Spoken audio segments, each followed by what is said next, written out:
¿Cómo están? Muy buenas noches. Comienza Días Contados en una nueva emisión acá en Vía X. Y como estamos apenas a 26 días del plebiscito constitucional, ese será uno de los asuntos que trataremos en el segundo piso, porque cunden las negociaciones al interior del oficialismo para llegar a una propuesta consensuada de reformas antes del 4 de septiembre y tenemos detalles exclusivos. Además, recibimos al investigador Joaquín Trujillo para analizar en detalle lo que se ha visto hasta ahora de las franjas del apruebo y del rechazo. Y también nos visita en el estudio Daniel Johnson, que es investigador en materias de seguridad, un experto en este asunto, presidente, director más bien de la Fundación Paz Ciudadana. Con él hablamos del Tren de Aragua, de los nuevos delitos que hay en Chile, de la reforma a carabineros que se requiere y de la labor que hasta ahora ha realizado el gobierno junto a las policías, también por supuesto el siempre gravitante papel de la Fiscalía Nacional. Pero empecemos hablando de Donald Trump. Irrumpieron en mi casa y violentaron mi seguridad, dijo el expresidente estadounidense, que en las últimas horas tuvo que soportar el ingreso y registro que hizo el FBI de su mansión en Florida. La policía busca antecedentes que puedan comprometerlo en la toma del Capitolio. Los republicanos salieron a criticar esta operación. Dicen que la burocracia se utiliza como arma arrojadiza para afectar políticamente al partido. Claro, pasa el tiempo y ya no se avergüenzan tanto del expresidente, que ha expresado su intención de volver a la presidencia y hay capital político ahí. La gran pregunta es, de considerar la justicia americana que Trump cometió un delito al sacar documentos de la Casa Blanca, ¿podría postularse nuevamente? Hay interpretaciones. Una de ellas es que la Constitución estadounidense entrega los criterios de elegibilidad para ser presidente y según la Corte Suprema el Congreso no puede alterarlas. La Constitución autoriza al Congreso a destituir al presidente tras un juicio político, pero no por razones penales. Este es un nuevo capítulo entre la institucionalidad estadounidense y el expresidente Donald Trump, que, considerando sus ambiciones, está recién comenzando. Empieza Días Contados, contamos todos, contamos con todos.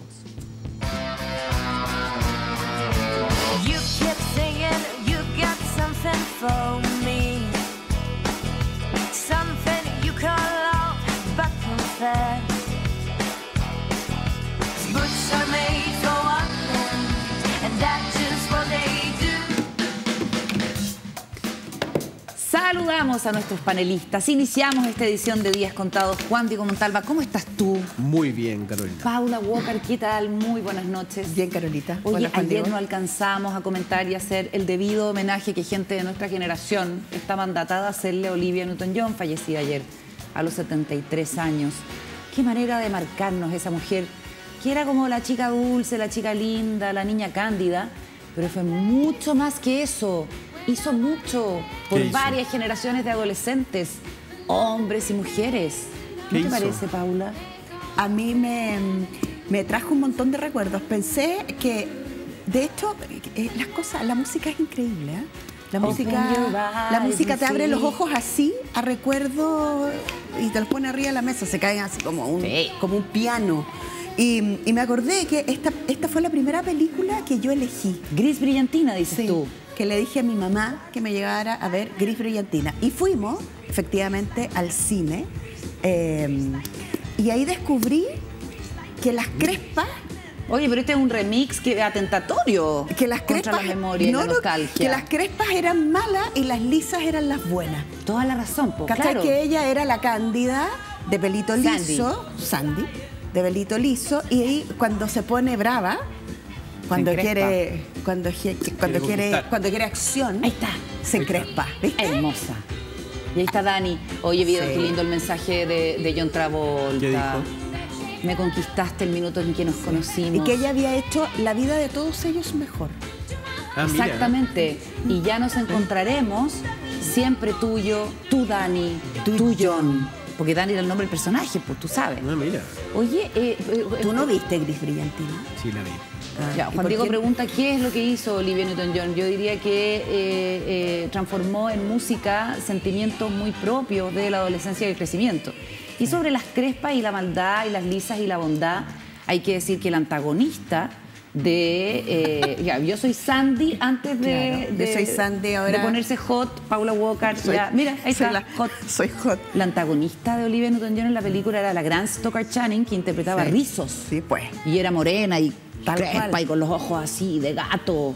No, gran película, gran artista, preciosa mujer. Preciosa. Muy, muy querida. Y además es divertido porque reitera, viste que la narrativa es más o menos siempre la misma de las cosas, ¿no? De la educación sentimental patriarcal. No me iba a ir tan lejos. Si eso estabas diciendo. No, me iba a ir a la idea de los opuestos, de que hay parejas imposibles. De Romeo y Julieta. Romeo y Julieta, Amor sin barrera, década del 60. Dos personas que vienen como de dos mundos y todo lo que nos ha regalado el mundo de las telenovelas venezolanas, Tu Patria, Juan Diego, las brasileras. Entonces hay un punto que ellos retoman con mucho éxito y que si uno ve las películas de ahora, en un punto se le parecen. Yo se lo mostré a mi hija, ¿ya? ¿Y qué opinó? Un bostezo así como... Mamá, qué lata. Es muy ¿qué es fome. esto? No, por el ritmo. Oye, Es pero un poquito mira, lenta. Eso es poesía en la cultura pop. Eso, completamente. Claro, y Yo en creo- este caso tú dices que la tensión está entre un gallo que es muy taquillero, muy hondero, muy cool. Claro. Y esta chica que es como provinciana, santa y buena, que la única forma que tiene de conquistarlo Es ponerse mala y es ponerse encresparse. urbana, Completamente. hondera. Y viste que en TikTok circuló un encuentro hace poco de ellos Sí. dos. Súper ¿En serio? bonito. Sí, súper bonito. Eran súper muy bonito. amigos y se querían hasta el final. Fíjate. Dicen que había mucha química, pero que no... Dicen que hubo romance, ¿Ah, sí? pero no sabemos. No Mira, sabemos, no tenemos Ahora, cómo él saber. desaparece después de esa película. No hasta que Tarantino... Sí, pues con Pulp Fiction. Sí, en Pulp Fiction lo Y vuelve porque a Cara levantar. Cortada es después. Cara Cortada. Contra Cara, esa que hizo con Nicolas Cage. Era buena Sí, esa pero película. hay una, sí. Pero Ahora, él tiene Nicolas muy Cage- pocas apariciones hasta que lo hace Tarantino, lo hace famoso. Qué mal Sí, envejeció, buenísimo. ¿no? ¿Quién? ¿Travolta? Nicolas Cage, bueno, pero ahora se Era muy reivindicó. guapo. Oye, ¿Cómo sección hace de guapo? cine en días contados. Pero- Se reivindicó ahora, hizo una película en que se ríe de sí mismo. ¿Ah, Porque sí? sí, se descarriló. Pero, Descarriló. pero envejeció muy mal. Es casi como este señor de 9 semanas y media, ¿te acuerdas? Que también era guapo. Mickey Rourke, Y gran se transformó actor. como en, No, pues un como en monstruo. una coliflor, ¿no? La cara. Bueno, Col- y Quentin Tarantino los hace bailar. Sí, eso es lo más. Hace bailar ahí en Travolta con Uma Thurman y uno dice, oh, de veras que aparte Era total. que- o sea, Bien. Amazon. Saturday Night Fever, qué decir. Abramos Todo el segundo mundo piso. trató de hacer ese paso. El Yo de mataría Travolta, a ver taran, a taran. Juan Diego con los pelos parados. Ahí sí que te paran en la calle. No, Abrimos ahí el te segundo mandan piso. joyas, te Nos mandan ponemos joyas. serios en días contados. Vamos.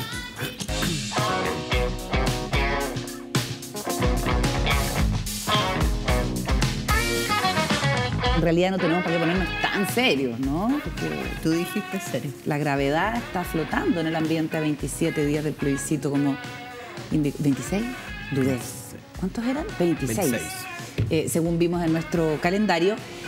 Y en este momento y en tiempo real, podríamos decir, se están llevando adelante las negociaciones entre los partidos del oficialismo, del socialismo democrático y de Apruebo Dignidad para dar con un documento o una síntesis ejecutiva, como le han llamado del Partido Comunista, que permita que antes del plebiscito haya una especie de compromiso para reformar, de ganar esta opción. Que ustedes saben que hay gente que se opone desde la izquierda y desde el propio Partido Comunista. Revisamos las declaraciones ayer de Guillermo Tellier en orden a que no había nada mucho que, digamos, arreglar, lo cual le generó un problema también al propio gobierno que estaba empujando esta alternativa del acuerdo. ¿Qué dijo la vocera Camila Vallejo, para que lo recordemos, que además es comunista y es el presidente de su partido el que hace las declaraciones? Lo revisamos en el punto de prensa.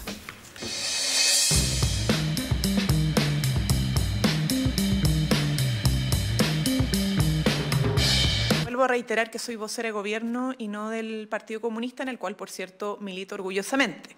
Sin embargo, nosotros como gobierno hemos visto cómo los partidos oficialistas indistintamente están dialogando, y así lo han expresado, para poder ver, más allá del concepto que utilicen, si es mejora, perfilamientos, precisiones, etcétera, a la propuesta de nueva Constitución, cómo avanzar de conjunto, porque ustedes saben que además cada partido tiene su representación parlamentaria y son ellos los que van a votar, y mientras más confluyan, más pueden garantizar que, de ser aprobado el texto constitucional que se va a plebiscitar, puedan obviamente cumplirse esos compromisos de mejoras, perfilamientos, precisiones, interpretaciones. Y entonces, ¿cuál es la postura del Partido Comunista? ¿La de Guillermo Tellier, su presidente, o la que dibuja la vocera Camila Vallejo?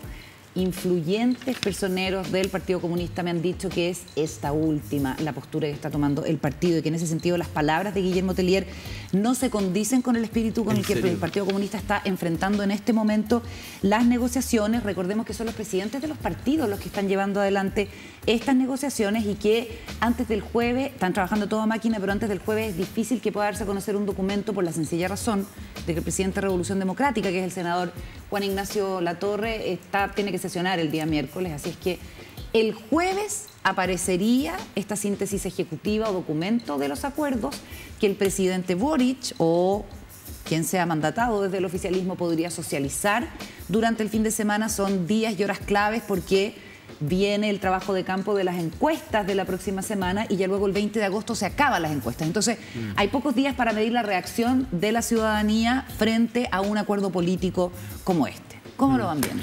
No, ayer cuando escuchamos a Guillermo Tellier en ese programa de Radio Nuevo Mundo, que es la radio del Partido Comunista, que es una radio con un público bastante... Lo que dices tú de alguna manera refuerza que era ese discurso que desplegó ayer Tellier iba dirigido al partido, al core, al corazón de su partido. Entonces, tal vez en ese contexto el Partido Comunista tiene esa habilidad de que nunca abandona a su grupo. Siempre está, ¿me entendés?, trabajando a dos bandas, cuidando la base. Claro. Y no lo digo en términos negativos de trabajando a dos bandas, sino que no se les arranca de la manada. Claro, no hay llaneros solitarios que tomen su propio camino, como pasa mucho en otros partidos. Es como lo que pasó, por ejemplo, cuando cerraron Ventanas. ¿Te acordás que él aparece ahí, pero uno dice, bueno, los trabajadores que supuestamente son la base electoral del Partido Comunista, ha hecho cosas en donde, bueno, todo el tema del estado de excepción también, que uno cuestionó de que el Partido Comunista lo apoyara. Él siempre tienen y por lo que he entendido yo, ellos siempre están en conversaciones con esos sectores que tal vez pueden haber quedado un poco afectados en la decisión que tomen. Entonces yo creo que ahora se condice un poco con esa estrategia, ¿no?, que estén negociando. Paula Walker, ¿cómo lo ves? A ver, yo creo que lo que está pasando es que pasan distintas cosas, como en la vida misma, y todas a la vez. Entonces, lo primero que pasa es que aparentemente el rechazo habría dejado de crecer. Lleva varias semanas con un pic, con un número alto, un techo, pero no crece.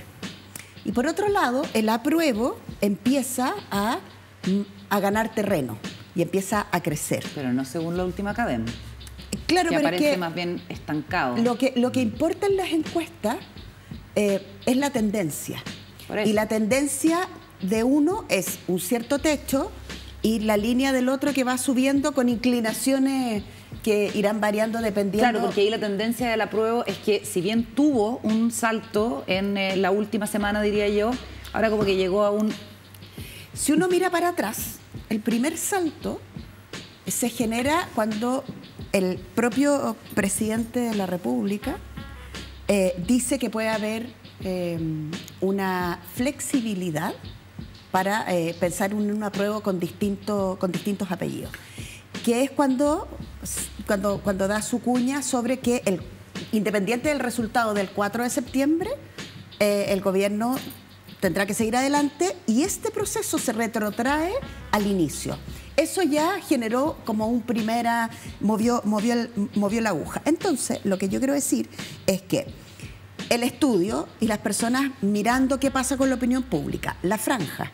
Ustedes saben que la franja tiene, en general, hay un estudio que hizo el profesor Rodrigo Uribe sobre las franjas y la audiencia que tienen las franjas, sobre todo las chilenas. Un estudio del 99 al 2017. Ajá. Y en general, la Es franja... psicólogo. Cuenta quién es Rodrigo Uribe. Bueno, Rodrigo Uribe es un profesor de la Universidad de Chile. Él es psicólogo y tiene un doctorado en política, en temas de comunicación política. Trabajamos juntos en el gobierno de la presidenta Bachelet y él es una de las personas que más investiga y más publica en Chile sobre temas de comunicación política y otros temas. Entonces, lo que él investigó es que la franja tiene una altísima audiencia y tiene mucha fidelidad. Es decir, las personas se interesan, la miran, no es predictivo, no hay una correlación en cuanto lo miras y qué voto tienes, ¿no? Pero hay interés de las personas, que me lleva al tercer tema. El tercer tema es que estamos en un proceso en Chile, probablemente el más importante desde el plebiscito del sí y el no, que puso fin a la dictadura de Augusto Pinochet. Eso significa que las familias, en general, están conversando de este tema. Y están peleando. Y están peleando. Y se está polarizando. Y por lo tanto, lo que están haciendo los partidos políticos, si no, cuando uno mira la franja no lo entendería de otra manera, están poniendo las fichas para poder diferenciarse unos de otros. Entonces, no es lo mismo el apruebo de la democracia cristiana, no es lo mismo el apruebo del Partido Socialista, no es el mismo el apruebo del Partido Comunista. Entonces, el Partido Comunista... Eso es bien complicado, ¿no? Pues lo que hablábamos ayer con Hugo Herrera, el hecho de que tal vez, a pesar de que él criticó el hecho de que la derecha no apareciera con partido, terminó diciendo la verdad que no fue mala idea esto de que no aparecen, que en el caso del apruebo no aparecen los partidos políticos en el rechazo, y el apruebo tiene muy claro cuáles son los partidos, ¿no? Pero aparecen dos personas súper conocidas para la gente que sigue la política, que aparecen en la prueba. Pero lo que quiero decir con esto es que a quienes les interesa el proceso, quienes siguen el proceso, quienes estamos mirando el proceso, podemos tener opinión y disentir o no de todo lo que hemos hablado en esta mesa.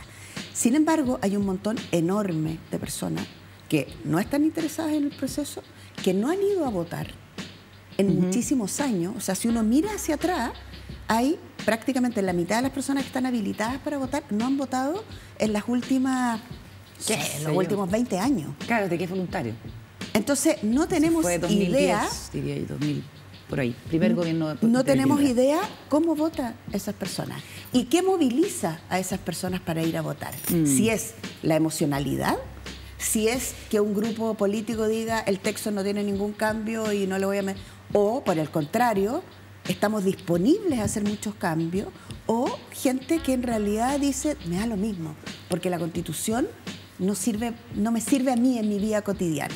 Bueno. Y ahí, y solamente para terminar, conversar. Yo creo que hoy día conversar ayuda muchísimo a tomar decisiones, conversar en las familias, con los amigos. Y si alguien piensa distinto, bueno, pues, el cálculo que hace el gobierno es que se hace más competitivo el apruebo en la medida en que se establezcan estos compromisos previos al plebiscito, y es algo que comparte la gente del Partido Comunista con la que yo estuve hablando. Claro, se han hecho la convicción de que el apruebo se torna más competitivo sin deformar el texto, y me daban como ejemplo algo que es como un chiste a estas alturas, que es como reponer el COSENA, el Consejo de Seguridad Nacional, que quedó eliminado, digamos, en la reforma del 2005, que no deforme el texto, pero que sí se pueda avanzar, pero no de manera genérica, no hacer... A ver, la postura del Partido Comunista en estos momentos de negociación es... No vamos a firmar un cheque en blanco, vamos a hacer propuestas muy detalladas de compromisos para eventuales reformas, y me dan un ejemplo súper concreto. Bueno, y el compromiso era no solamente para hacer reformas constitucionales, sino también para la elaboración de las leyes que tienen que hacer operativas las normas. Y me hablaban de la justicia indígena, por ejemplo. Están dispuestos desde el Partido Comunista a que quede explícito que esto va a ser para la población indígena siempre y cuando la población indígena lo quiera. O sea, que es una cuestión voluntaria, que la gente puede someterse a la justicia indígena o a la justicia ordinaria, y siempre en el rango comunitario. Es decir, que quede explícito que la última instancia de decisión judicial En el caso de la justicia indígena va a ser la Corte Suprema, al igual que en la justicia ordinaria. Entonces, eso de alguna manera da garantías o asegura esta apertura del Partido Comunista y eventualmente del documento que se consensúe con los otros partidos del oficialismo para los votantes de la prueba que puedan estar un poco dudosos de cuán honesto es el compromiso con las modificaciones. Ahora, en el tema indígena yo tenía como que otros puntos importantes era el hecho de que los dos involucrados fueran parte de pueblo originario y después que no estuvieran ningún conflicto de tipo civil ni penal, ¿no? Sí. No sé, yo creo que, pero ahora, más allá de puntualizar cuáles son los temas, no sé cómo, quiero ver el documento, o sea, que no, cómo... Sí, pues todos queremos ver el documento, sí, pero para cómo, ver claro, cómo se baja. bajas, Claro, ¿no? ¿cómo se baja? ¿Qué haces con el Senado? Oye, bueno, están las propuestas de la democracia cristiana o las propias propuestas del socialismo democrático que son bastante, digamos, claras sobre eso, pero eso es algo que no pude conseguir en mi reporteo con el PC. Pero ¿cómo lo ha visto el presidente Gabriel Boric a partir de estas declaraciones del presidente del Partido Comunista que revisábamos ayer, Guillermo Tillier, que dice esto en realidad no tiene nada que modificarse, pero que reiteramos, no está en el espíritu, según nos han dicho desde el propio PC, para sentarse a las negociaciones? Veamos las declaraciones del presidente en un canal regional llamado Vértice TV. El presidente del Partido Comunista hizo unas declaraciones, dijo que la Constitución no sé qué se le podría mejorar, que está prácticamente muy bien. No dijo eso. No dijo eso. Yo no sé qué le podríamos mejorar a la nueva Constitución, eso dijo. Es que usted leyó la entrevista completa, me imagino. Sí, claro. Sí. Y a mí una cuestión que me tiene, la verdad, ya que creo que le hace muy mal al debate político es siempre agarrar una cuña, tratar de interpretarla de la peor forma posible y a partir de eso hacer responder al otro y estar peleándonos permanentemente, y eso es una cuestión que está demasiado naturalizada. Yo he conversado con el presidente del Partido Comunista, tal como he conversado con la presidenta del PPD, con la presidenta del Partido Socialista, y hay una amplia voluntad de mejorar los aspectos respecto de los cuales haya dudas en la implementación, como otros del proyecto constitucional que se pueden mejorar. Por lo tanto, yo no me cabe ninguna duda de que durante esta semana vamos a tener un acuerdo de los partidos, en buena hora que así sea, que discutan respecto a eso y que ojalá el debate por parte de quienes son partidarios de la nueva Constitución también se centre en los aspectos luminosos positivos de ella, que es un avance democrático y un avance en derechos significativo, que es mirado no solamente acá desde Chile, sino que alrededor del mundo respecto a lo que significa, y quienes legítimamente tienen la opción del rechazo puedan plantearlo sin interpretaciones de mala fe. La conversación del presidente Gabriel Boric con el periodista de Vértice TV, ¿cómo lo ves, Paula? Yo creo que... O sea, déjame decir algo antes de comentar el tema. Hay una cierta costumbre del presidente que me parece, con mucha humildad se lo digo, si es que llega a escuchar nuestro programa, que podría ir como matizando un poco, que es no increpar al periodista o a la periodista de la manera en que se refiere a la pregunta. Él como que corrige a la prensa. No, y no solo eso, hace un análisis. Entonces, ¿por qué usted lo ve así? Es un análisis de cómo los periodistas usan una cuña para interpretar y decir que finalmente no es la manera como se quería decir, y por eso le digo que... Sí, ¿no? Usted debería pensar de otra manera. Y yo creo que él debiera pasar un poquito por alto eso. O sea, es decir... el sentido de la pregunta es lo relevante y no quedarse ahí como... enfrascado. Picado. No, porque de verdad que ese no es el camino. Se lo digo con mucho conocimiento de causa. Muchos años. Solo una cosa de eso, Paula, para el análisis de fondo, que yo creo que es además con cierta prensa, y voy a reiterar algo que ya he dicho antes. Si yo o cualquiera de las colegas y colegos que estamos aquí... y no en la radio regional, y no debajo del podio, en la actividad en la calle, le hago la misma exacta pregunta al presidente, porque yo se lo hubiera hecho de la misma exacta manera que se le hizo el colega de Vértice TV. Dificulto que el presidente me dijera con ese tono como a ver. Claro, como... ¿Usted escuchó todo? Duro. ¿Escuchó todo? ¿Entendió todo? ¿Usted leyó la cuña completa? ¿Se la sabe? Es súper intimidante. Y mira lo que pasa. Desde el propio PC se desmarcan de la declaración de Guillermo Tillier. No es culpa de la prensa, no es culpa de la interpretación de la prensa, ya no estamos con la defensa gremial, no es una defensa gremial, es la defensa del rol importante que tiene la prensa en la democracia. El propio partido le saca el piso y el presidente entonces ¿dónde queda? En el aire, defendiendo la declaración del presidente del Partido Comunista que se quedó sin piso de parte de el propio mundo de los convencionales constituyentes del Partido Comunista que están detrás de las negociaciones. Pero además yo insisto, yo creo que buena parte de lo que sucede no sucede in front of, no sucede enfrente de las cámaras, de la prensa. La política sucede muchas veces detrás de la prensa, detrás de los medios de comunicación. Entonces, el presidente del Partido Comunista ha entendido y sabe jugar a dos bandos. Juega hacia su público interno y juega hacia afuera. Y es una persona capaz de flexibilizar posiciones. Y dice, mire, no le puedo decir más. Y dice cosas como, lo anoté aquí, dice cosas como, estamos avanzando en el acuerdo, no le puedo decir más. La prensa elige las cuñas. Nosotros... Pero ahí objetivamente cuando Tellier dice no hay nada que arreglarle al texto, se equivocó. O sea, él dice eso. Lo que pasa es que ahí le habla a un mundo. Pero lo que no sabemos es lo que dice adentro. Bueno, por supuesto. Y es estratégico, pero ahora parece un poquito más estratégico sacar adelante este acuerdo en función de que la prueba no pierda. Es claro. Un problema quizás ¿Qué es lo de la base, que hemos hablado tanto de la base electoral? ¿Cómo no aumenta la base electoral? O sea, la posibilidad de que más gente vote por ti. ¿Qué es lo que hace el rechazo? El rechazo, para que hablemos también de la estrategia del rechazo, el rechazo tomó a todas las personas emblemáticas de la derecha, las sacó de la pantalla y puso gente normal. Gente que te dice, yo... Gente normal. Sí, gente como ciudadanos comunes y corrientes que en realidad tienen, como dice 31 minutos, mucho miedo de lo que va a pasar porque la transformación es muy grande. Entonces ellos retiran rostros emblemáticos y ponen personas, ciudadanos, ciudadanas, ¿no es cierto? Entonces, al otro lado hay mucho de eso también, la estrategia de cómo tú haces para ganar el rechazo, y no perder. Rechazo para reformar, rechazo para aprobar, había un grupo, sí, rechazo para aprobar, aprobar para rechazar, aprobemos y rechacemos.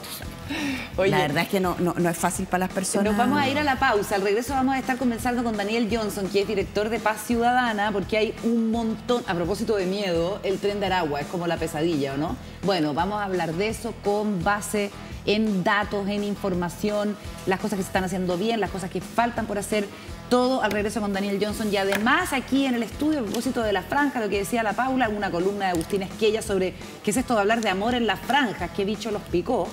Vamos a estar hablando con el investigador del CEP, Joaquín Trujillo. Antes de todo eso, WOM tiene algo que contarte.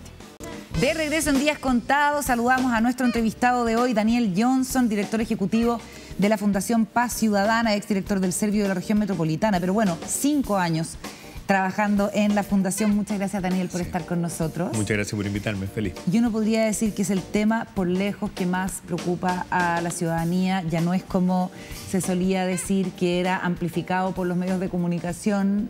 Ahora todas las encuestas vienen mostrando consistentemente que es uno de los temas que más le preocupa y que al final del día más le influye en la toma de decisiones, por ejemplo, de sobre quién votar. Y cuestiones mucho más sustantivas como por dónde caminar, la modificación de los horarios de funcionamiento de la familia, en fin.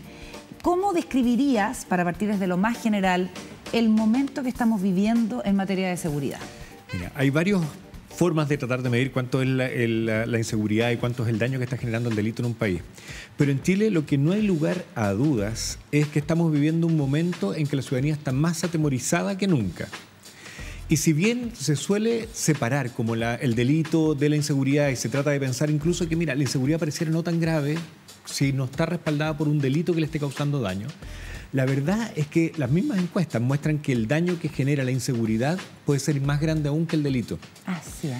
En el índice Paz Ciudadana el año pasado nosotros preguntamos si las familias habían tomado ciertas acciones para evitar ser víctima de delito. Entre ellas estaban salir a ciertas horas, salir a ciertos lugares, proteger la casa, o sea, invertir de repente cantidades importantes en sentir su casa más protegida, instalación de alarmas, dejar de usar artículos de valor en público. Más del 90% de las familias que contestaron la encuesta declararon que habían hecho alguna de estas. Y la mayoría de estas medidas estaban sobre el 70% de las familias, Ya. o sea, individualmente. Por lo tanto, las familias están dejando de salir, están limitándose en su recorrido. Y lo grave que tiene esto es que nosotros solemos medir, por ejemplo, la calidad de la ciudad en función de metros cuadrados de área verde por habitante.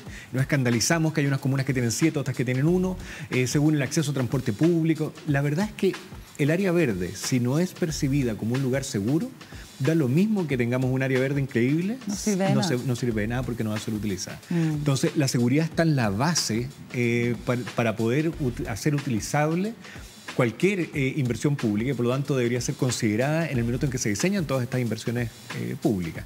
Entonces, eso es lo primero. O sea, ¿cómo estamos hoy día? Estamos en una situación de inseguridad muy grande.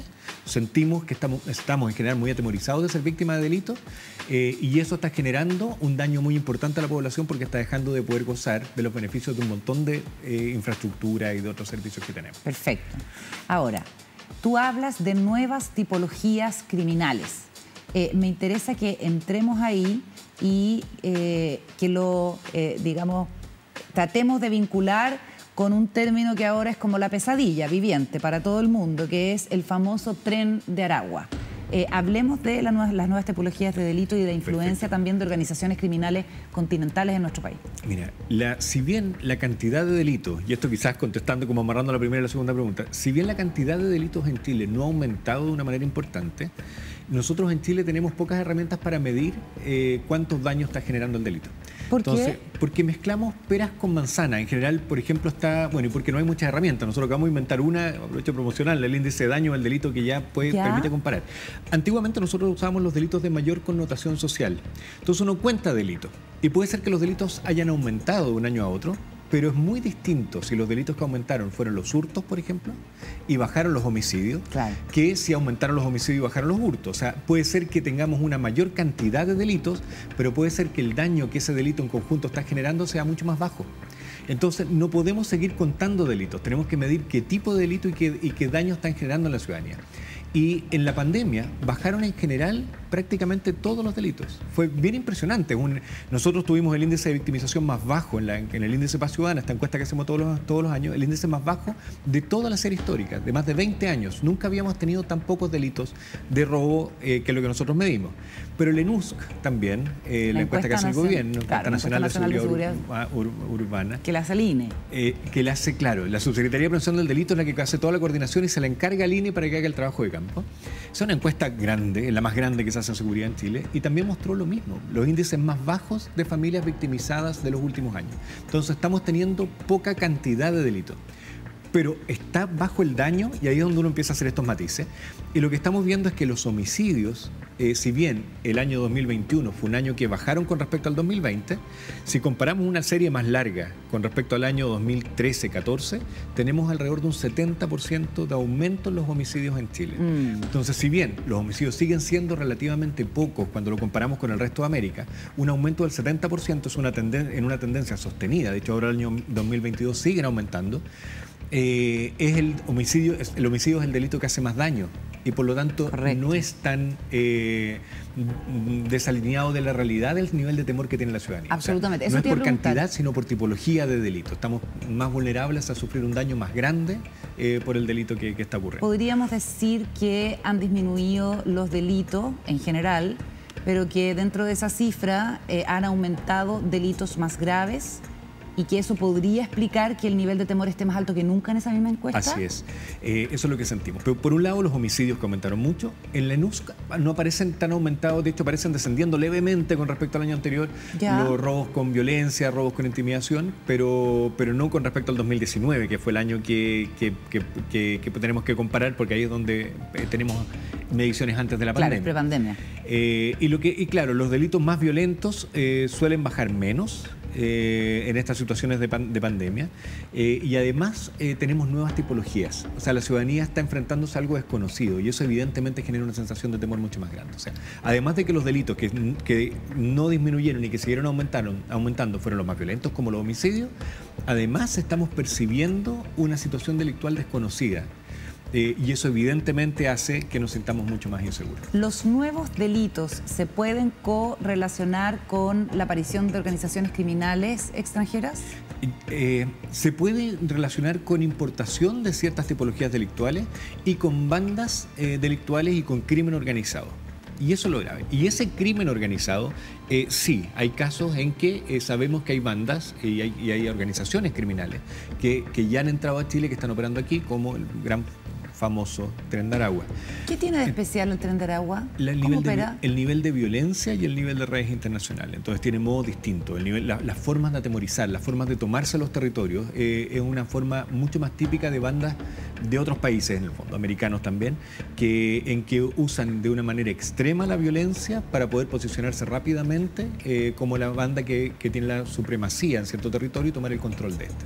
Y eso evidentemente genera un daño enorme en el minuto en que se está instalando. ¿Cuál es el principal negocio del Tren de Aragua? ¿Narcotráfico o el control territorial y cobrarle, por ejemplo, a los comerciantes plata por, qué sé yo? Las organizaciones de este tipo, de este tamaño, estas organizaciones intelectuales suelen encontrar, o sea, el factor común es que ocupan los mercados ilegales porque son mucho más rentables que otros mercados legales. Para poder instalarse ocupan la violencia y eso es un estándar, o sea, muertes y violencia, eso es algo que está siempre vinculado a este tipo de organizaciones. Ahora, ¿cuáles son los negocios económicos en que ellos interactúan? Son los que le pueden generar mayor rédito en cada uno de los países. Típicamente narcotráfico, pero también la reducción de bienes robados. Contrabando. Contrabando, el vínculo incluso con el Estado, que tratan de permear el Estado también para conseguir ciertos beneficios y poder seguir haciendo sus operaciones, etc. Y lo que estamos viendo, y en eso no tenemos que perdernos, es que si bien vemos algunos atisbos, o sea, más que atisbos, en realidad tenemos noticias ciertas de que hay estas organizaciones operando, también cuando uno mira las dinámicas delictuales, que pueden no parecer distintas, pero tienen ciertos aspectos en que a uno le van dando cuenta de que es otro tipo de delito. Por ejemplo, los homicidios en Chile, que decíamos que han aumentado un 70%, no solo es la cantidad la que nos impacta, sino también que cuando miramos dentro de los homicidios que entran al Ministerio Público, vemos que la cantidad de imputados desconocidos ha aumentado enormemente también. Antes teníamos alrededor de un 70% de los homicidios tenían un imputado conocido. ¿Ya? Ahora eso bajó a menos del 40%. O sea, casi a la mitad. O sea, no los pillan. No sabemos quién es, pero porque el tipo delictual es distinto. Antes los homicidios tenían mucho más relación con violencia de género, muchas veces. También con riñas en un bar que se transformaban en un delito violento, pero que el fin último era el homicidio. Era producto de una irracionalidad momentánea que generaba este homicidio. Entonces también ocurrían principalmente con armas blancas o con objetos contundentes. Hoy día mutó y el homicidio, y al tener muy poco imputado conocido, significa que fueron premeditados. Entonces el homicidio es un medio para conseguir otra cosa, para el control territorial, ajustes de cuenta, el robo de drogas, estas mexicanas, o un robo o otro delito que sube en escalada, o sea, escala en violencia y se transforma en un homicidio también.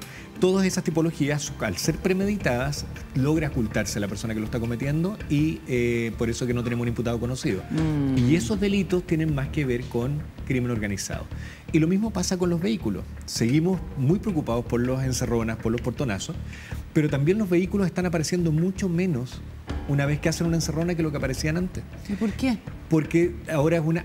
Porque somos profesionales, ¿no? No, porque el fin último del robo es diferente. ¿Ya? Antes las encerronas se hacían para jactarse en las redes sociales de que estaba manejando un vehículo de alta gama. Y ahí donde nace esta frase de la alta gama, ahora los vehículos son mucho más estándar lo que se roban. A mí una vez me robaron el auto para ir a carretear.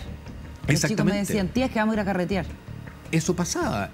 O turas delictuales. En el vehículo iban cometiendo otros delitos y ese vehículo aparecía. O los alunizajes, que fueron muy famosos en un tiempo en que eran vehículos grandes porque tenía que caber el cajero automático arriba y había unos modelos que se robaban más. Pero también aparecían después de cometer el delito, porque el vehículo era un medio para cometer otro delito. Ahora no aparecen y por lo tanto hay un mercado atrás que es capaz de reducir ese vehículo. Y hay tres formas. O lo están desarmando y lo están vendiendo por partes. Tiene que haber una desarmaduría con todas las capacidades de poder sacar las cosas en buen estado, después de comercializarlas, venderlas, hacer el cobro. O sea, es toda una organización que hay detrás para poder reducir un auto desarmándolo. Lo mismo para clonarlo, que también se están vendiendo autos clonados. O sea, hay que tener incluso vínculos delictuales con personas que trabajan en ciertas instituciones que son capaces de registrar nuevamente un mismo vehículo con otros papeles, o sea, duplicar esos papeles. Entonces hay toda una red delictual operando. Todo eso se ha operando. profesionalizado. Exactamente. O se están exportando a otros países que también requiere de todo toda una logística para llegar con un vehículo por el paso no habilitado a otro país. Entonces, los casos que hablábamos antes, un alunizaje podía ser una banda pequeña. De hecho, muchas veces no eran capaces ni de abrir los cajeros automáticos. Ahora, lo mismo pasaba con un tour delictual o sacarse un video. Eran personas, un grupo muy pequeño de personas que estaban cometiendo estos delitos. Ahora, al ser capaces de reducir los vehículos, lo que estamos pensando es lo que evidencia esto es que hay una organización delictual.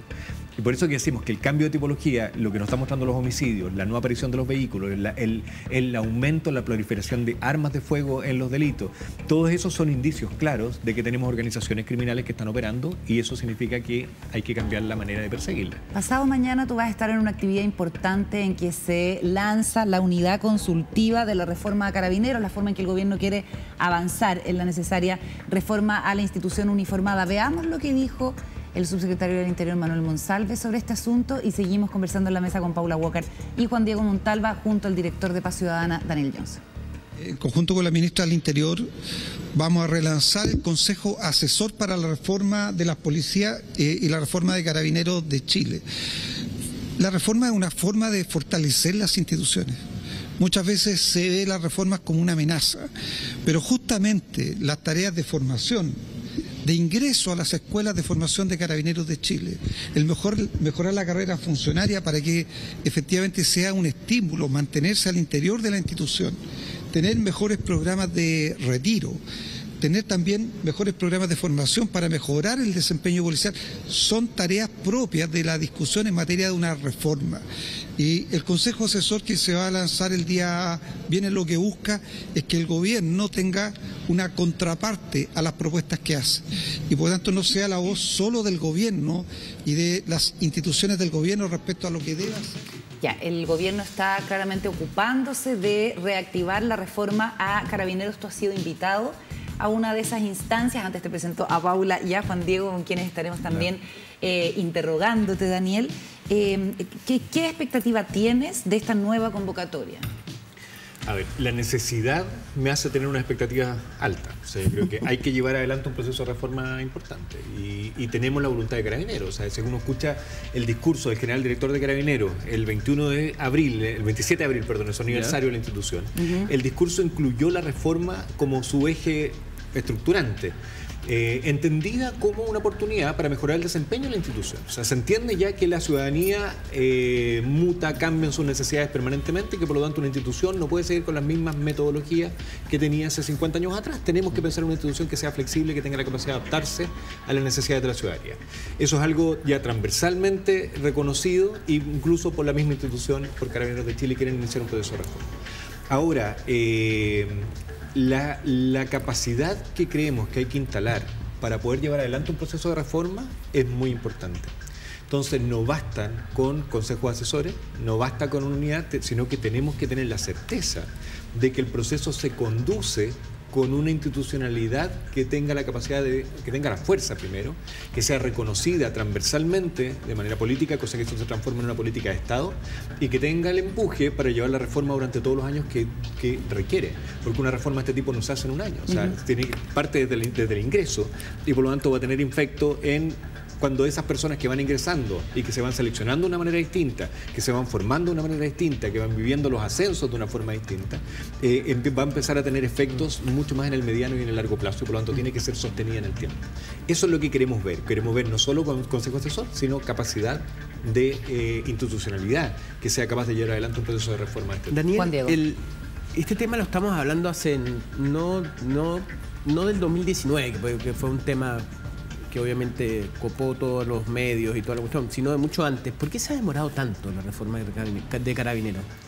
A ver, porque, mira, no tengo la respuesta exacta, la verdad. Nosotros hemos tratado de empujar para que no se demore tanto, pero evidentemente yo creo que hay ciertos mecanismos que operan de forma contraria. O sea, a pesar de que hay un consenso hoy día, yo creo que esos consensos se van logrando con pasos paulatinos. Yo no creo que era el mismo consenso el que teníamos, por ejemplo, cuando se empezó a hablar de la reforma, por lo menos los primeros textos son del año 2000, de esos años. Después tomó mucha fuerza después del caso Huracán, después con la muerte de Camilo Catrillanca. después con los problemas para el control del orden público en el estallido social. Hemos visto distintas manifestaciones de necesidades de hacer las cosas distintas por parte de Carabineros y de las policías en general, y eso ha ido levantando nuevamente el tema. Pero creo que hay ciertas también dificultades por dos cosas. Porque el que tiene que impulsar el proceso de reforma son los gobiernos. Los gobiernos en Chile tienen una duración de 4 años y por lo tanto los resultados de un proceso de reforma parecieran quedar lejanos y no cosechables dentro de un periodo de gobierno. Yo creo que eso claramente afecta a todas las políticas de mediano y largo plazo en Chile. Y en segundo lugar, porque los gobiernos no pueden enemistarse con las policías. No es que las policías actúen en contra de la institución policial, pero las requieren en su actuar de todos los días. Entonces yo creo que hay un temor también de esta necesidad de reforma, pero necesidad también de contar con las policías apoyando en todas las actividades diarias. Sí. Hola Daniel, buenas noches. Hola, Pablo. Bienvenido. Ya que estás hablando de los gobiernos, quedémonos un minuto en los gobiernos. ¿Es lo mismo un gobierno más conservador o más de derecha, si uno pudiera ponerle un apellido, que un gobierno de centro-izquierda con respecto al combate a la delincuencia? ¿Tú ves diferencias? Evidentemente hay diferencias, o sea, hay enfoques que son distintos. De hecho, bueno, ahí se ha hablado mucho en Chile de que en las temáticas de inseguridad y delincuencia la centroizquierda en general ha estado más bien ausente y ha sido una temática que ha sido abordada por los gobiernos más bien. ¿Compartes eso tú? Yo creo que históricamente dentro de los discursos políticos de cada uno de los conglomerados sí, ha estado manifiesto. Sin embargo, yo creo que hoy día, y aquí humildemente creo que también es un aporte de la Fundación, no de los 5 años que he estado yo, sino de antes, pero que hoy día tenemos una visión bien transversal de cuáles son las necesidades. Entonces ya no hay tantas diferencias técnicas con respecto a cuáles son los caminos que deberíamos tomar para mejorar la seguridad en Chile. Está evidentemente sobre la mesa una mejor persecución. Está también sobre la mesa una prevención temprana y está sobre la mesa también una reinserción que sea más efectiva y que ataque los problemas que llevaron a las personas a delinquir. Y esos aspectos técnicos que han sido desarrollados por otros países también con éxito, hoy día ya tienen una mirada transversal y ya se han desideologizado. Sí.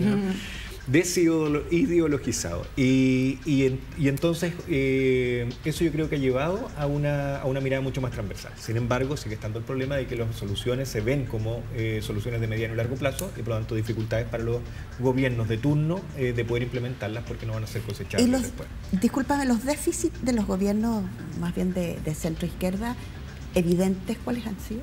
Que tú mencionas recién. A ver, yo creo que más que hablar de un déficit en particular, yo creo que la forma en que se ha abordado ha solido ser un fortalecimiento del sistema de seguridad y justicia a través de aumentar recursos y capacidades a las mismas ya existentes. Si nosotros vemos el presupuesto de seguridad y justicia entre los años 2008 y 2018, por ejemplo, que es la estadística que nosotros tenemos más fresca, se duplicó. Esto no es en términos con pérdida de valor adquisitivo, no nominal. Términos reales. El presupuesto del año 2018 es el doble en el sistema de seguridad y justicia y en Carabineros en particular y en cada una de las instituciones que el del año 2008. Eso significa un crecimiento del orden del 7% anual para llegar a duplicarlo en 10 años. El presupuesto de la nación en esos años creció al del orden del 3,5% anual. Entonces llegar a duplicar el promedio de crecimiento anual en materia de seguridad y justicia y, por otro lado, ver que las encuestas de victimización muestran que exactamente las mismas familias declaran ser víctimas de delito, evidentemente demuestra un fracaso sí. Al menos los recursos que se implementaron. O mala utilización de los recursos que están... Cuando uno mira después y ve las tortas, entonces la torta del año 2018 es el doble de la torta del año 2008, pero uno empieza a ver cómo se distribuye esa torta en cada una de las instituciones, es exactamente igual. O sea, todas las instituciones duplicaron sus presupuestos. PDI, Carabineros, más efectivo. Y en general esto cumpliendo promesas también de muchos candidatos, que fue aumentar la dotación policial. Pero ahí no estarían las diferencias entonces. Es que la diferencia, hay diferencias, pero en la práctica no hay efectos en la inseguridad y en la delincuencia. ¿Por qué? Porque se está haciendo más de lo mismo. O sea, la Paula dice que no hay diferencia entre los gobiernos de distintos signos. No, efectivamente no. No ha habido ¿Y dónde rendiría más la plata, Daniel, en esa misma línea? Porque yo te escuché la otra vez en la radio diciendo que si sabemos que voy a inventar la cifra, 3 de cada 4 personas presas tuvieron a sus papás presos. Debiéramos estar preocupándonos de los niños que tienen hoy día los papás presos. Es como bastante lógico, ¿no? Es bastante lógico, pero no es tan fácil de hacer ese cambio. No es tan difícil incluso implementar. Tenemos algunas... A ver, en Chile la persecución al delito es bastante fuerte. O sea, tendemos a concentrarnos. Los recursos están centrados principalmente en la persecución. Todo lo que hacemos después que ocurre el delito. Porque tenemos la sensación de que incapacitando al hechor vamos a lograr evitar muchos delitos para adelante, que es cierto. Sin embargo, era cierto en realidad. Hoy día cada vez menos, porque sabemos que en las cárceles hay una comisión de delito importante. Hablamos hace unos minutos de que incluso hay líderes de ciertas organizaciones delictuales que siguen controlando sus organizaciones desde las mismas cárceles. Como el Tren de Aragua. Como el Tren de Aragua. Entonces, la cárcel que parecía ser incapacitadora, entonces había una necesidad de evitar que siguiera cometiendo delito una persona encarcelándolo. Eso la verdad es que ya no es una incluso medida puede ser un lugar de seguridad y de confort seguro, para mantener en algunos casos sí, para delinquir. Se replica y además que no lo amenazan las bandas. De hecho, contrarias. En una visita a la ex penitenciaría, haciendo las preguntas de cómo se distribuía la población penal, los criterios eran que en cada una de las galerías se replicaban las condiciones de ciertos barrios. La galería tenía nombre de barrio, no lo voy a decir, pero esta galería del barrio A, este del barrio B, este del barrio C, porque de esa manera mantenían un equilibrio de fuerza que hacía que dentro del óvalo, cuando van después todos juntos, se mantengan ciertos órdenes. Entonces es imposible pensar en una reinserción efectiva si a una persona que quisiera salir de esa banda delictual se le encierra con esa banda delictual. Entonces no nos podemos extrañar de que existan cárceles, o sea, celdas VIP, porque ese líder de la banda que lo era afuera sigue siéndolo al interior de la cárcel y por lo tanto va a tener el espacio de 6 otros presos. Se mantiene la jerarquía. Exactamente, y se replica toda la condición de las bandas. Entonces, lo primero... dependiera. Efectivamente. ¿Dónde se pone? Entonces, eso es la persecución y lo que viene después. Ahora, lo que tenemos que movernos hacia los dos extremos. Prevención, pero la prevención temprana. Y en Chile pensamos que prevenir tempranamente es tratar de reinsertar a la persona que cometió el primer delito. Eso ya es tardío. O sea, prevención temprana es antes de que comience a delinquir. Conocemos factores de riesgo de inicio de carreras delictuales. Esto está súper estudiado no solo en Chile. O sea, nosotros mismos hicimos un estudio en las cárceles chilenas, entrevistamos a personas privadas de libertad. Está publicado, esto en la página web, se llama Condiciones de exclusión social de personas privadas de libertad. Eso es el año 2015. En las entrevistas aparecía, era autodeclarado, pero en las entrevistas aparecía que más del 80% de las personas privadas de libertad adulta no tiene escolaridad completa. Abandono el colegio. Deserción escolar o abandono del colegio, claro, ahora no se puede hablar de deserción. De desertores, porque no es como que los niños elijan. Efectivamente. Oye, me voy porque... Es como niños que fueron... De hecho, son como expulsados del sistema escolar. Entonces, ¿qué estamos haciendo con los niños que están saliendo del sistema escolar? El Ministerio de Educación le paga la subvención a los colegios públicos en función de cuántos niños están yendo. Se pasa lista en los colegios todas las mañanas. Entonces la información de quién está yendo y quién no la tenemos todos los días. Y por lo tanto hay un trabajo mucho más de acupuntura, de llegar a los puntos donde podemos tener un efecto importante. Por ejemplo, ese es uno. Segundo, 1 de cada 4 privados de libertad adulto tuvo alguno de sus papás privados de libertad. Es enorme esa cantidad, ese factor opera mucho. Entonces, ¿qué estamos haciendo con los hijos de papás que están privados de libertad? O sea, ahora uno piensa que las redadas, por ejemplo, podrían ser un mecanismo súper efectivo y que se saquen las bandas, pero no basta, porque ese territorio va a ser tomado por otras bandas y los hijos de esos papás que se van a las cárceles, si no trabajamos con ellos, también pueden replicar las condiciones delictivas. El consumo problemático de alcohol y drogas, que también es identificable. Ahora nosotros estamos haciendo un estudio muy bonito de tratar de vincular otros factores de riesgo, por ejemplo, control de niños sanos en el Ministerio de Salud. ¿Qué pasa con los hijos que no van? Como para tratar de evaluar la responsabilidad en la paternidad, como tratar de encontrar estos vínculos. Por supuesto que no es para estigmatizar, sino para proteger a esos niños que pudieran estar en riesgo de inicio de conductas delictuales. Y el otro extremo, o sea, de ahí entonces decíamos, estamos haciendo un gran esfuerzo en la persecución, hemos duplicado los recursos, pero solo en eso. Entonces movernos hacia la prevención temprana y movernos también hacia la reinserción social.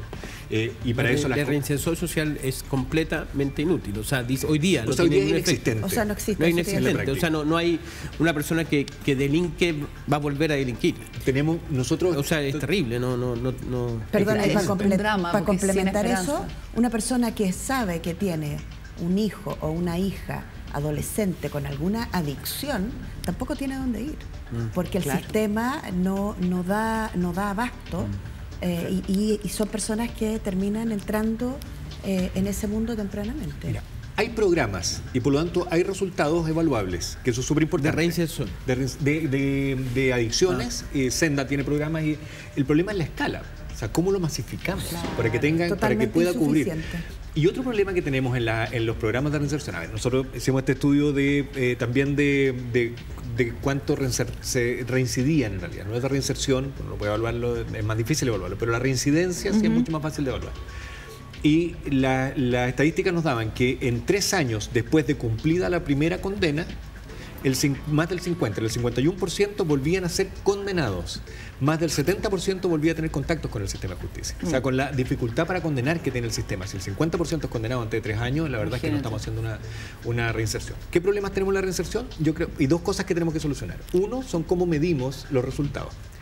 Suelen compararse una institución realmente con la mejor voluntad del mundo, instala un sistema de reinserción, se financia incluso con recursos públicos muchas veces, muestra sus resultados y dice, mira, los que entraron a mi programa reincidieron un 50% menos, por decir algo, de los que no entraron, de los que siguieron en las mismas condiciones carcelarias. El problema es que los que entraron a su programa, como su programa es voluntario, eran las personas que ya habían decidido dejar de delinquir. Claro. Entonces, como la sandía escalada en el fondo, aquí ya sabes, y por lo tanto, para comparar el resultado de ese programa, tendrías que compararlo con alguien que quiso entrar y no pudo por cupo, por ejemplo, claro, con alguien que salió, porque si no, todos estos programas parecen estar súper bien evaluados. Y lo segundo que tenemos que cambiar, y esto es para Sename, para todos los que prestan servicios con recursos públicos, es que no podemos seguir pagando por proceso.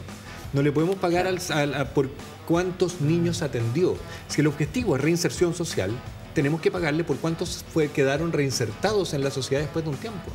Y ese debería ser el criterio diferenciador para poder efectuar un pago final o un premio al menos en un bono final. Complicado eso es el sistema. Se ha hecho. De hecho, hay mecanismos, por ejemplo, hay bonos en Inglaterra que son fondos de impacto social que funcionan de esa manera.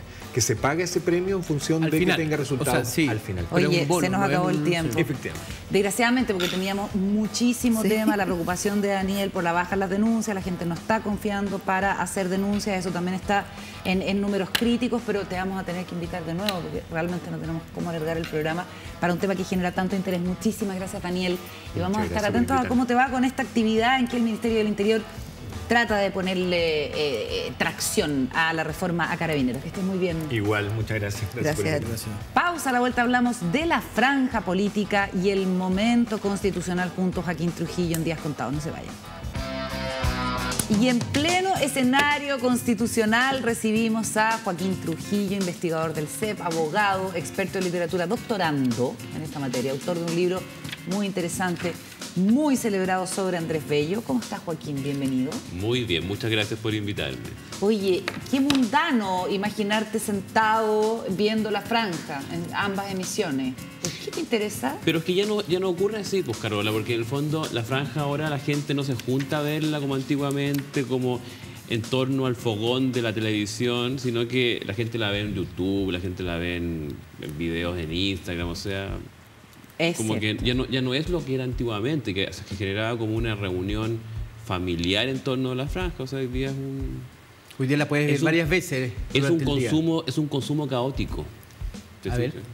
O sea, la gente lo consume, la gente la ve en la mañana, en la noche, en cualquier hora, porque circula.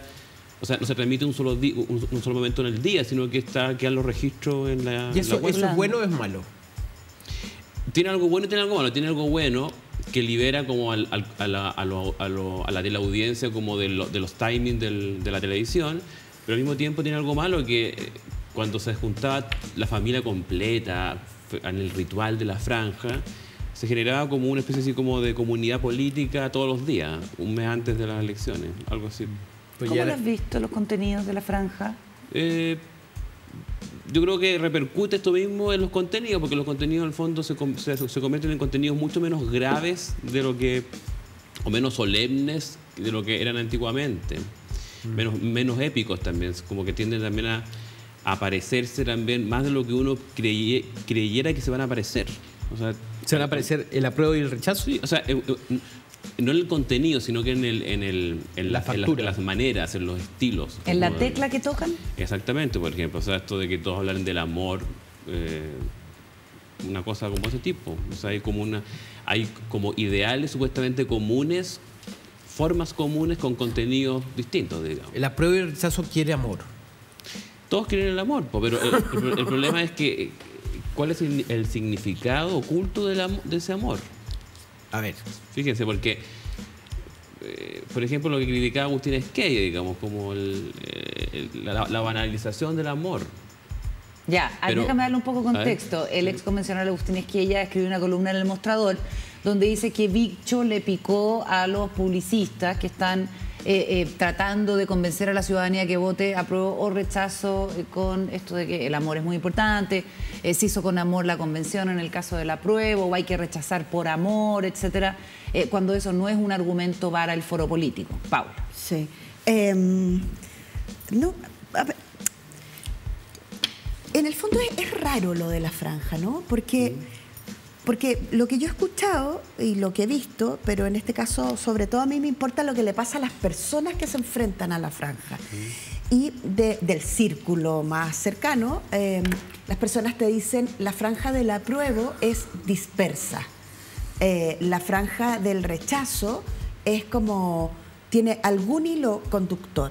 Parece que en la franja del apruebo como que no se pusieron mucho de acuerdo y cada uno empezó a poner de su huevito, de sus canastas, y es muy diversa como el apruebo en un punto. ¿Tú cómo sí, pero yo encuentro, no es por defender al apruebo, yo no tengo ningún interés en defender al apruebo, pero eso no es necesariamente algo malo, porque en el fondo el fenómeno de la nueva Constitución en Chile y de todo esto que pasó después del 18 de octubre y todo lo que hemos estado viendo, es en gran medida un fenómeno romántico. ¿Qué significa esto? Significa que es disperso, significa que son demasiadas ideas que vienen de los 4 puntos cardinales, digamos, y que en algunos puntos son incompatibles entre sí. Pero sin embargo, para efectos como de derrotar este mito o este símbolo repugnante que sería como Pinochet y todos sus derivados, digamos, de su petróleo, entonces se unen. Pero en el fondo, cuando tienen que empezar a mostrar su diferencia, no tienen tampoco ningún problema en mostrarla.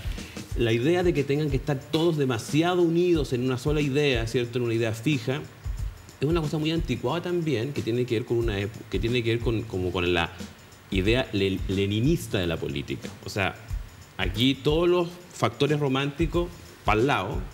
Fuera. ¿Y cuál es el punto esencial de lo que hay que hacer? Eso es el problema.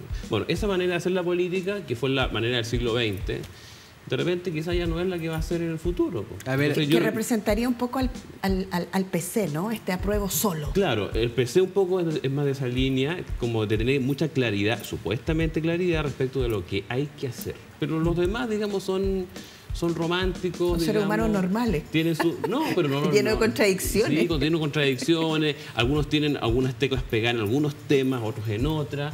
Entonces cada uno circula con esa bandera. Son como Rubén Darío. Claro, entonces en el fondo es el manicomio multicolor, digamos, de las identidades sexuales, raciales o étnicas. Generacionales. Etarias, ¿sabes? Eso es. Entra de todo en esa Yo no lo encuentro que sea algo como terrible, como para... Es una manera... Joaquín, ¿y tú crees que lo que moviliza el voto es la emoción o es más la razón? A ver, yo encuentro que lo que uno pensaría es que lo que tendría que mover, o sea, la razón sería como el hacer el texto, ¿ya? Pero una vez que ya el texto se lanza al fenómeno publicitario, que es una franja o que es todo lo que viene en una campaña, uno tiende a pensar que claramente la emoción va a jugar un papel y no tiene sentido de negar el papel de la emoción. O sea, entonces, ¿no estás de acuerdo con la columna Esquella? No, pues no estoy de acuerdo. Sí, pues no estoy de acuerdo, porque en el fondo, ¿cuál es el problema de decir que el amor es...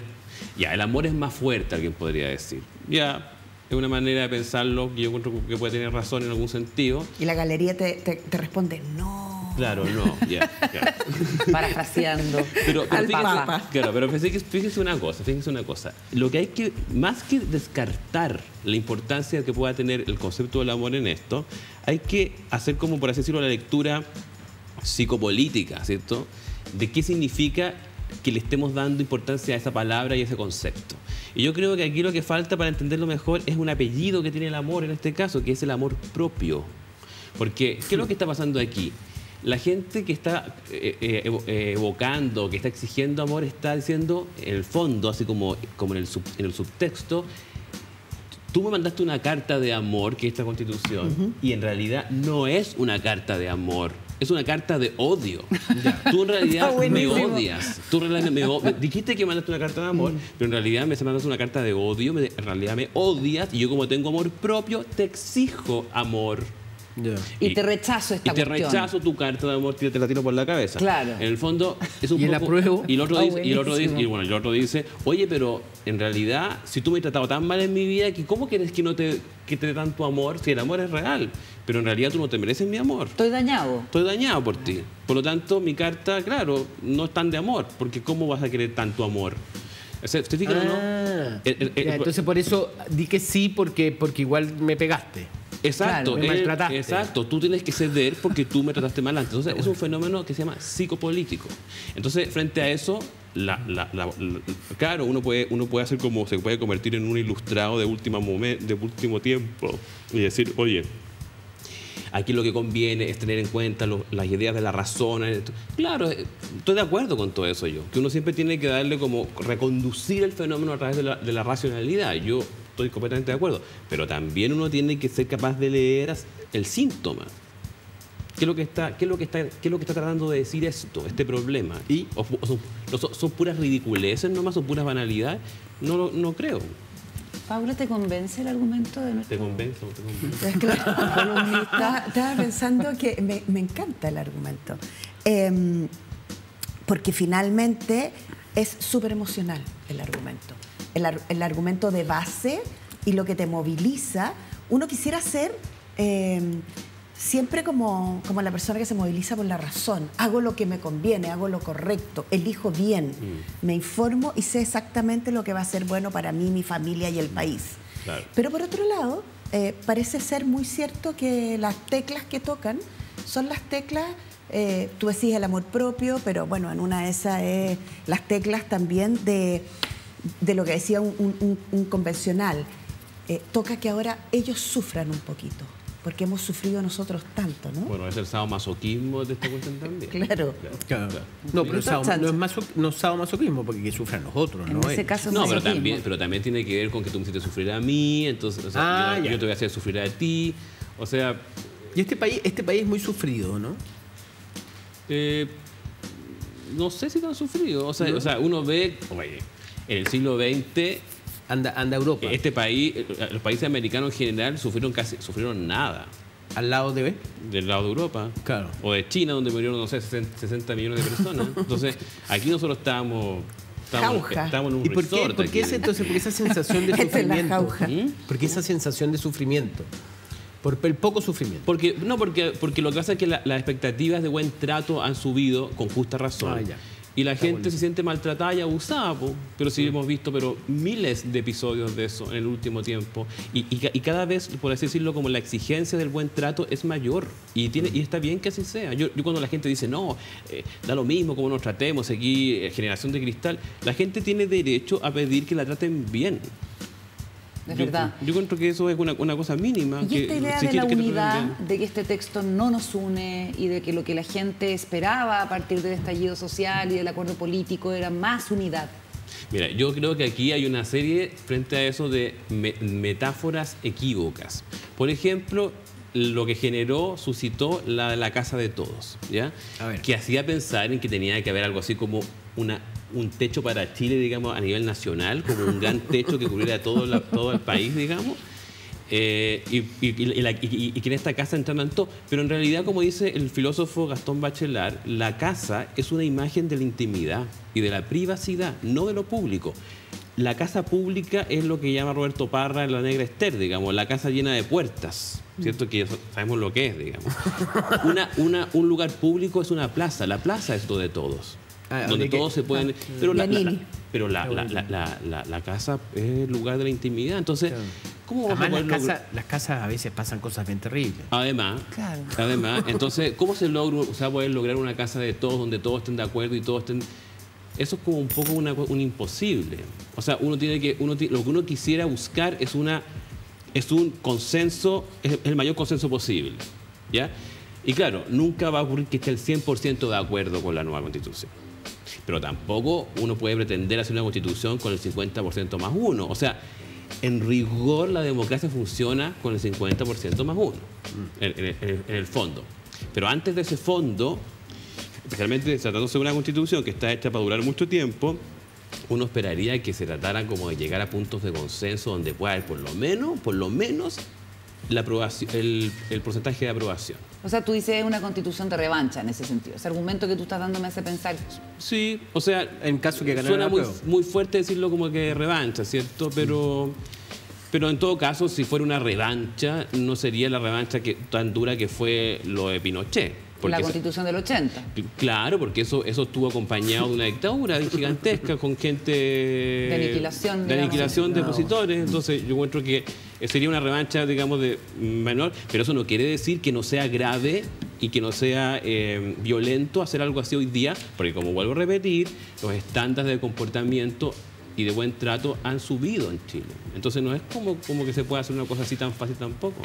Joaquín, se habla mucho, y bueno, nosotros conversamos permanentemente de este gran momento que está viviendo el país y de la decisión que hay que tomar el 4 de septiembre en el plebiscito. Sin embargo, no tenemos idea, o por lo menos, bueno, yo no tengo idea, cómo vota esa gran cantidad de personas que está habilitada para votar, que no ha concurrido a votar en los últimos años y por lo tanto no sabemos cuánto de esto que estamos conversando les hace sentido, de qué manera les hace sentido.